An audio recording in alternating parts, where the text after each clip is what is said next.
बिस्मिल्लाहिर्रहमानिर्रहीम।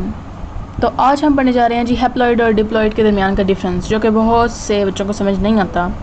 ये इतना मुश्किल है नहीं जितना हम बना लेते हैं, बड़ा ही आसान ये कंसेप्ट है। ये ज़्यादातर आपको रिप्रोडक्शन के चैप्टर्स के अंदर या जब आप वो फ्लावरिंग और प्लांट्स वाला पढ़ते हैं चैप्टर, सो उसके अंदर आपको नज़र आते हैं। तो हैप्लॉइड एन और डिप्लॉइड 2n ये लिखा होता है कि एन जो है जी वो मिलकर 2n बना लेते हैं, 2n फिर वो n हो जाता है। तो ये सारा, तो ये असल में है क्या चीज़, इसको समझने के लिए यानी हैप्लॉइड सेल और डिप्लॉइड सेल क्या डिफरेंस है इनके दरमियान। तो ये सेल की क्लासिफिकेशन है, दो क्लासिफिकेशन है। सेल को क्लासिफाई किया गया है on the basis of chromosome, यानी क्रोमोसोम्स की बेसिस पे सेल को क्लासिफाई किया गया है हैप्लॉइड और डिप्लॉइड। तो पहले हम समझते हैं जी क्रोमोसोम क्या होता है। वैसे तो आपको पता होगा क्रोमोसोम क्या होता है, पता होगा। तो आपको पता है जी कि हमारी बॉडी के अंदर सेल्स हैं, पता है ना, यानी बेसिक यूनिट ऑफ लाइफ ही सेल है।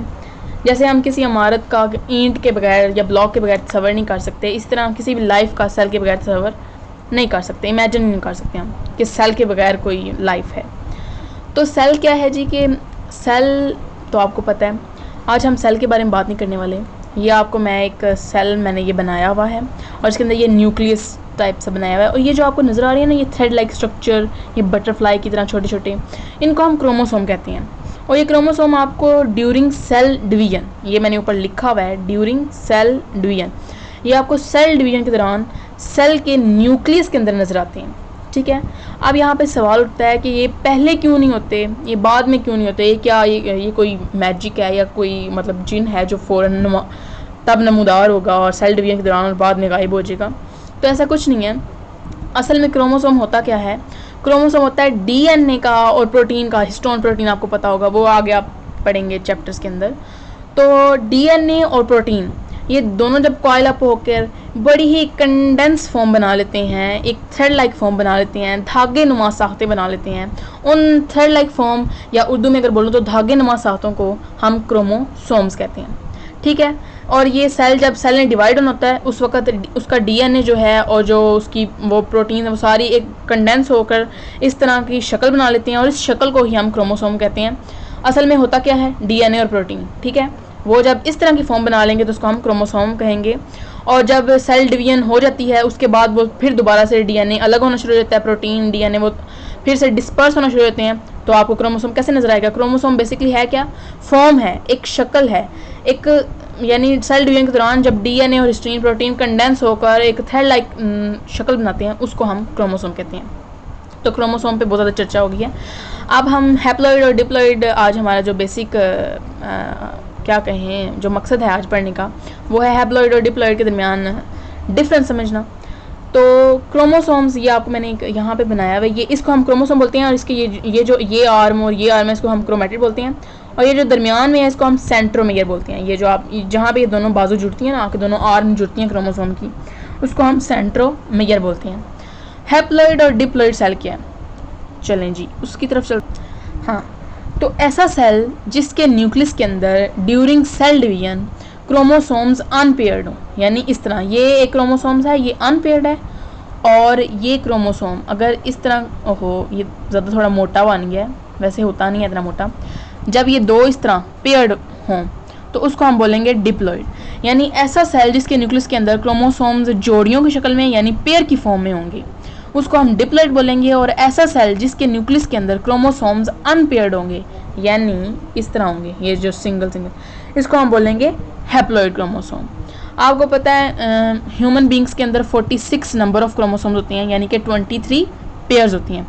ये 2n और n हम क्यों लिखते हैं, यहाँ पे देखेंगे एक और दो क्रोमोसोम्स, यहाँ पे हम 2 लिख देंगे। और अगर हम ये डिप्लॉइड के अंदर देखें तो यहाँ पे 1 और 2 नंबर तो कितने हैं, 2 हैं, n की जगह पे हम 2 लिखेंगे, लेकिन क्रोमोसोम्स कितने बनेंगे, 2 2 जा 4, यानी 1 2 3 4, ये 4 बन जाएंगे। तो इसलिए हम ये 2n और n लिखते हैं, ये भी आपको समझ आ गया होगा। तो हैप्लॉइड और डिप्लॉइड का बेसिक डिफरेंस समझ आ गया कि ऐसा सेल जिसके अंदर क्रोमोसोम्स अनपेयर्ड होते हैं यानी जोड़ी की फॉर्म में, पेयर की फॉर्म में नहीं होता, उसको हम हैप्लॉइड बोलते हैं। और ऐसा सेल जिसके न्यूक्लियस के अंदर during cell division chromosomes pair की फॉर्म में होते हैं उसको हम डिप्लॉइड बोलते हैं। और जो हमारी बॉडी के नॉर्मल सेल्स हैं वो डिप्लॉइड होते हैं। हैप्लॉइड होते हैं वो गैमीट्स गैमीट्स जो होते हैं ज़्यादातर मियोसिस की प्रोडक्ट्स बनती हैं, यानी मियोसिस से जो सेल प्रोड्यूस होते हैं वो हैप्लॉइड होते हैं। अब ये सेल ये क्रोमोसोम्स अनपेयर्ड क्यों हो जाते हैं, यानी क्यों ये हैप्लॉइड सेल बनाती हैं। आपको पता है गैमीट्स, ये फॉर एग्जांपल ये आप स्पर्म सेल समझ लें और इसको आप समझ लें एग सेल। ये दोनों क्या करेंगे, ये दोनों आपको पता है फर्टिलाइजेशन जो भी होता है, ये दोनों मिलकर फ्यूज़ होकर एक सेल बनाते हैं जिसको जाइगोट बोलते हैं। अच्छा, यहाँ पे जब अनपेयर्ड होंगे, यानी ये सेल जो है अब इसमें अनपेयर्ड हो गए हैं, यानी पहले इसमें 46 इसका जो सेल था उसमें 46 थे, लेकिन जब ये हैप्लॉइड सेल बना तो इसमें कितने नंबर ऑफ क्रोमोसोम्स हो गए 23, यानी पहले 23 पेयर्स थे, अब 23 नंबर हो गए। 46 थे ना क्रोमोसोम्स, तो जब वो हाफ होंगे तो 23 नंबर्स हो जाएंगे।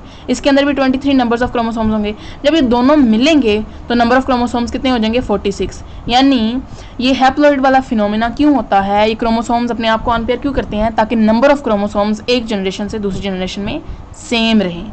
अगर वो 46 ही रहते, डिप्लॉइड ही रहते, तो दोनों सेल के मिलकर कितने बनते, 46 प्लस 46 कितने होते हैं 92 मेरे ख्याल में।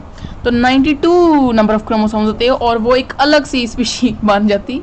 तो इसलिए नंबर ऑफ क्रोमोसोम्स को सेम रखने के लिए क्रोमोसोम्स जो हैं वो अनपेयर्ड हो जाते हैं, और उसको जब वो अनपेयर्ड होंगे तो उसको हम हैप्लॉइड बोलते हैं। इससे ज़्यादा ये हैप्लॉइड और डिप्लॉइड कोई बला नहीं है, कोई ये इस तरह का कंसेप्ट नहीं है जो कि आपको समझ ना आए। क्या है हैप्लॉइड और डिप्लॉइड, यानी ऐसा सेल जिसके अंदर है क्रोमोसोम्स जो हैं वो जोड़ियों यानी पेयर्स की यानी पेयर्स की फॉर्म में ना हो, अनपेयर हो, उसको हम क्या बोलेंगे, उसको हम बोलेंगे जी हैप्लॉइड। और ऐसा सेल जिसके अंदर क्रोमोसोम्स पेयर्स की फॉर्म में हो, उसको हम क्या बोलेंगे, डिप्लॉइड। बड़ा ही आसान था। तो अगर आपको मेरी ये वीडियो पसंद आई हो तो प्लीज़ सब्सक्राइब कीजिएगा और लाइक कीजिएगा। अल्लाह हाफिज़।